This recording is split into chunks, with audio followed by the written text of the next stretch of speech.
Victory or death, success or failure, skilled or newbie. If either side didn't exist, we wouldn't have the other. But why is it that these aspects of the synergetic relation scare some people more than these entice those same people to keep pushing? Welcome to Mindspike.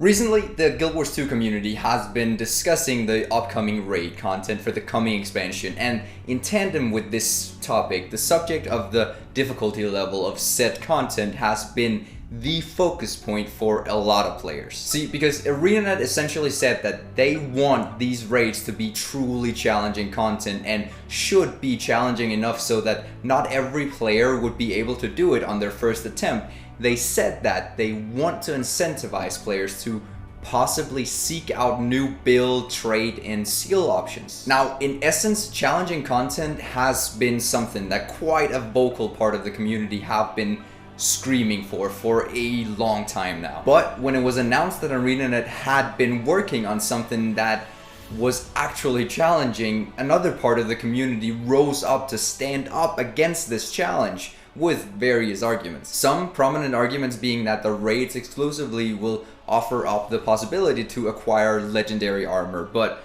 what if you don't want to play the raid or can't do it because of the difficulty? How are those people then going to get the armor? By now, we should all know that legendary stuff only serves as convenience and flair. So, as I see it, with this knowledge, the people complaining about having to do something in order to get something they want are merely suffering from a basic entitlement bias in which they feel they deserve the right to have that one thing they want just as much as anyone else does, possibly neglecting the fact that some people have or will put in more time and effort into the process than you could ever imagine. Another argument is that the raids will be tied into the world with a story, and so a huge part of the player base might lose out on this story. This argument obviously comes from those of us who suffer from the completion principle, in which we need to have every piece of the puzzle or else it's just eating us up inside. I know, because I easily tend to feel that way when playing certain games, but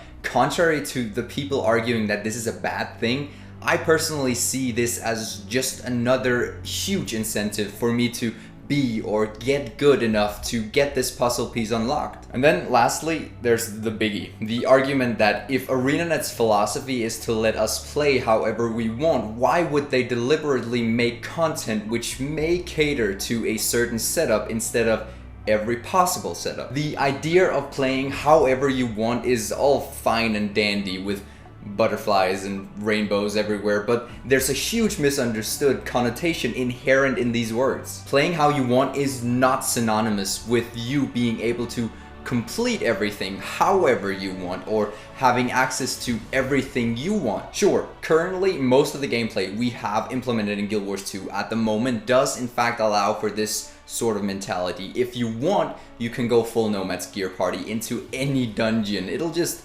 take you a lot longer than, say, a party with full Berserker's gear and proper knowledge of the mechanics. And sure, you can run a full party of rangers in PvP, but in certain scenarios, you'll likely get raffle stumped by a much more diverse team with access to a bigger array of utilities. Playing how you want is not to say that anything, no matter what, is balanced with everything else. Now, of course, you don't necessarily start off with Berserker's tactics as a new player. Rolling with what we consider more hardcore tactics requires a significant time investment into learning the encounters, learning your rotation, and most importantly, learning how to behave within the combat scenario. Berserker gear is not synonymous with skill. Skill is acquired through hours and hours of practice. In essence, there will always and should always be something that is better and faster at certain things than others, and so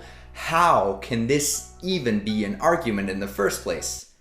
I'll tell you why. Now, the obvious and simple counter argument to this entire controversy is that there cannot exist true victory without hardship.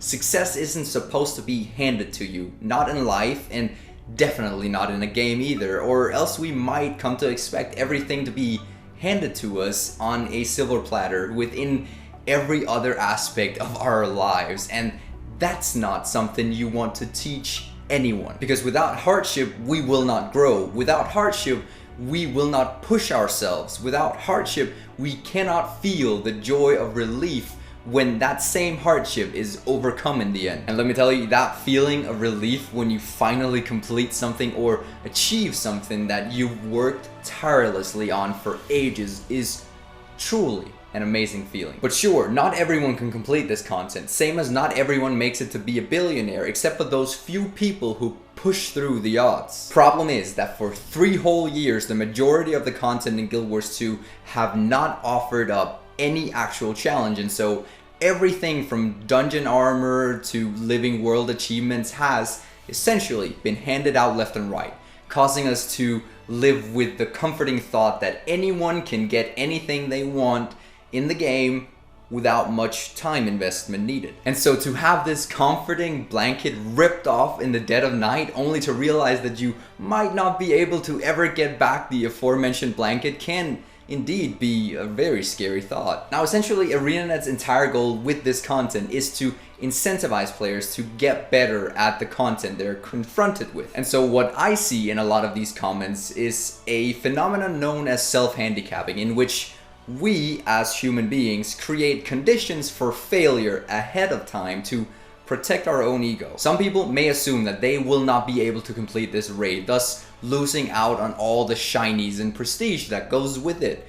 And so instead of working to better their own skill, they disregard the entire incentive in favor of self-preservation. We do this in many aspects of our lives. We might wear inappropriate clothes to a job interview, or pick a terrible character in Mario Kart, or simply refuse to change your traits. The psychological toll of trying something new that might not work out has more to do with one's personal demons than the prospect of measurable losses. A logistical failure, that is trying something that doesn't end up working out, is just a step in the process of creating success, so why should anyone be afraid of that? It's because failure on a logistical level can expose what feels like an inadequate, childlike, or vulnerable self. If I try and don't succeed, everyone will know I'm a pleb or a noob, and that's a much harder prospect to deal with than a simple loss of resources such as the aforementioned legendary armor. Everyone periodically feels uncomfortable about falling short of a standard, but some of us exaggerate the risk and anxiously avoid situations where we have no guarantee of success. Tragically, many who fail to deal with their fear of failure accomplish less and regret the loss. And so, in the case of Guild Wars 2's raids, we see what is known as an in-group favoritism in the form of system justification, wherein a major part of the community is acting to justify the overlying problem of a lack of rewarding, challenging content that has been present in our game for 3 whole years, for the sole purpose of raising their own potential success, basically nullifying their own fears by attempting to crush others' dreams. We see this in-group mentality arise when the advocates against hard content begin to demonize anyone who does not belong to their in-group, anyone in the so-called out-group, all the people advocating a true challenge, no matter the cost. By demonizing the out-group as an entity, by calling them names like evil, elitists, or way worse things, to you, the out-group becomes something other than simple human beings with an opinion just like you. It becomes easier to justify your group's opinion. After all, if they don't agree with you, they must be complete idiots, right? Now, before you start typing furiously in the comments down below, just know that I could have easily given a similar example for the group I amply named the out group. Basically, I could have just called it group 1 and 2 and switched out the word elitist for the word noob and evil with ignorant. Fact is, we see these heavy walls of opinions built on either side of the argument within the community, and the only thing that really separates us is this in-group mentality in which we feel the need to demonize the other group so as to further our own argument in the matter. But I mean, as most people know, it's not like anyone is actually gonna respond positively to insults. Instead, we could be accepting of each other's flaws, wants and needs, praise each other's successes, and help those who falter.